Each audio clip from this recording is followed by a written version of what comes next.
ابھی تھوڑی دیر پہلے جس وقت شیبانی خان کے دستے یہاں سے روانہ ہوئے تھے، سارے سرداروں نے مل کر یہ فیصلہ کیا ہے کہ اب واپس مغرب کی طرف جانا چاہیے۔ وہاں پہنچ کر دیکھیں گے کہ حالات کون سا اور کیسا رخ اختیار کرتے ہیں، اس کے مطابق ہی عمل کیا جائے گا۔ ہاں، ایک دشواری ضرور پیش آئے گی، اور وہ یہ کہ جس وقت ہم یہاں سے مغرب کی طرف پیش قدمی کریں گے، ہمارے دشمن قبائل ضرور وقفے سے ہم پر حملہ آور ہوں گے، ہمیں نقصان پہنچانے کی کوشش کریں گے، اس لیے کہ ان تک بھی خبر پہنچ چکی ہوگی کہ شیبانی خان مارا جا چکا ہے۔ شیبانی خان کے مارے جانے سے نہ صرف ان قبائل کے حوصلے بلند ہو جائیں گے، بلکہ روسی حکمران اپنی سلطنت میں خوشیاں منا رہے ہوں گے۔ بہرحال کل صبح ہم یہاں سے کوچ کریں گے۔ اس کے بعد دونوں میاں بیوی آگ کے پاس بیٹھ کر آنے والے دور سے متعلق گفتگو کرنے لگے تھے۔ اگلے روز صبح ہی صبح سارے مسلم قبائل نے کوہستان التائی کی ان قریبی سرزمینوں سے مغرب کی طرف کوچ کیا تھا۔ شیبانی خان کے جنگ کے دوران کام آنے کی خبر غیر مسلم قبائل میں بھی پہنچ گئی تھی، لہٰذا ان قبائل کے اندر خوشیاں منائی گئی، ڈھول تاشے طبل پیٹے گئے۔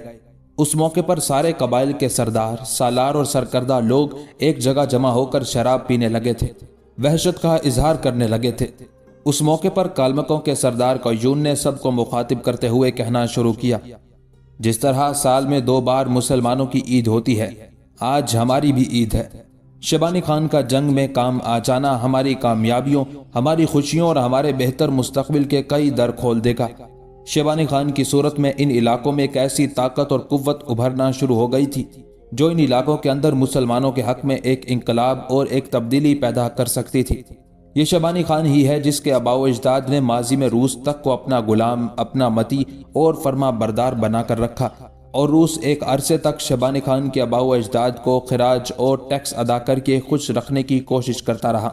اگر ان علاقوں میں شیبانی خان پھر طاقت اور قوت پکڑ لیتا، اور جو طاقت اس کے آباء و اجداد کے دور میں تھی وہی قوت یہ بھی حاصل کر لیتا، تو پھر ان علاقوں میں ہمارا متحرک ہونا تو بہت دور کی بات۔ شیبانی خان کسی بھی غیر مسلم قوت کو ان علاقوں میں پاؤں رکھنے کی اجازت نہ دیتا۔ یہاں تک کہنے کے بعد کالمکوں کا سردار قیون جب خاموش ہوا، تب جنگاری قبیلے کا سردار اوسو خان بے پناہ خوشی کا اظہار کرتے ہوئے کہنے لگا، میرے بیٹے کو باشکیریوں نے موت کے گھاٹ اتار دیا تھا، تب سے میں ایک کرب، ایک تکلیف اور ایک الم میں مبتلا تھا۔ آج شیبانی خان کے جنگ میں کام آنے کی خبر سن کر یوں جانو میرے المیوں میں کسی قدر کمی ہوئی ہے، ایسے ہی جیسے کسی زخمی کے زخموں پر ایسا مرہم رکھ دیا جائے جو سکون دینے والا ہو۔ یہی حالت اس وقت میری بھی ہے، لیکن میرے وہ زخم جو میرے بیٹے کے قتل ہونے کی وجہ سے لگے اس وقت مندمل ہوں گے جب میرے پاس یہ خبر آئے گی کہ ہم نے یا ہمارے کسی حمایتی قوت نے بر خان کو موت کے گھاٹ اتار دیا ہے۔ یہاں تک کہنے کے بعد اوسو خان رکا، ایک غائر نگاہ اس نے باری باری اونک خان، قیون، دورچی اور روسی قبائل کے سردار ہن خان پر ڈالی۔ اس کے بعد بے پناہ خوشی میں وہ کہنے لگا، ہمارے مخبر ہمارے لیے 2 اچھی خبریں لے کر آئے ہیں۔ پہلی یہ کہ شیبانی خان جنگ میں کام آ چکا ہے، اور دوسری یہ کہ آنے والی صبح کو ہمارے دشمن مسلم قبائل یہاں سے سمرقند کی طرف کوچ کریں گے۔ یہاں تک کہنے کے بعد اوسو خان رکا، کچھ سوچا، پھر وہ خصوصیت کے ساتھ اونک خان اور روسی سالار ہن خان کی طرف دیکھتے ہوئے کہہ رہا تھا، میرے عزیز ساتھیوں، کیا ایسا ممکن نہیں کہ کل جس وقت مسلم قبائل یہاں کوہستان التائی کے دامن سے کوچ کریں تو ہم بھی ان کے ساتھ مغرب کی طرف کوچ کریں، اور راستے میں جہاں کہیں بھی ہمیں موقع ملے ان پر ضرب لگائیں اور ان کی قوت کو نوچتے اور کمزور کرتے چلے جائیں۔ یہاں تک کہتے کہتے اوسو خان کو رک جانا پڑا، اس لیے کہ روسی قبائل کا سالار ہن خان بول اٹھا، کہنے لگا، اوسو خان، جو کچھ تم نے کہا ہے میں نہیں جانتا اس کے متعلق میرے عزیز اور محترم اونک خان کے کیا خیالات ہیں، لیکن اس موقع پر اپنے خیالات کا اظہار ضرور کروں گا۔ میں گزشتہ کئی ماہ سے تم لوگوں کے ساتھ رہ رہا ہوں، اس دوران مسلم قبائل کے ساتھ ہمارے ٹکراؤ بھی ہوئے ہیں، اور ان ٹکراؤ کے نتیجے میں جو کچھ میں نے اندازہ لگایا ہے اس کی روشنی میں کہوں گا۔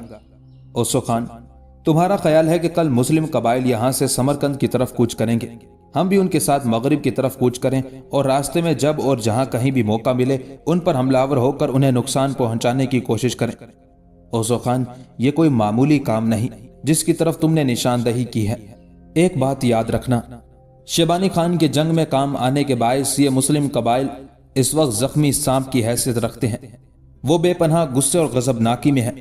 ان کے ساتھ ان کے پیچھے پیچھے یا ایک طرف رہتے ہوئے کوچ کرنا معیوب نہیں، لیکن راستے میں ان پر حملہ آور ہونا